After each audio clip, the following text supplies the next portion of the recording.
In this video, I'll show you how to add a new workspace in Base44 in just a few clicks. If you're managing different projects, teams, or separate setups, creating a new workspace is a great way to stay organized and switch between environments easily.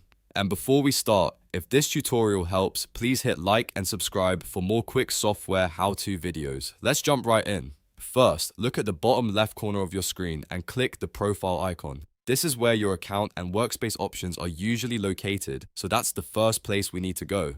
Once the menu opens, look at the top of that section and click the current workspace name. This will open your workspace menu and show you the available options. From here, you'll want to click Add New Workspace.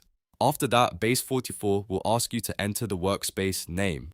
Type in the name you want for your new workspace. Try to choose something clear and easy to recognize so it's simple to switch between workspaces later. When the name is entered, click Create Workspace.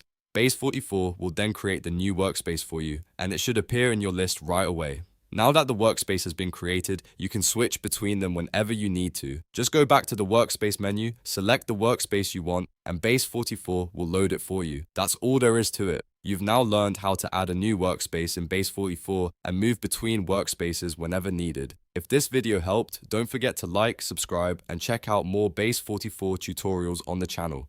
Thanks for watching, and I'll see you in the next one.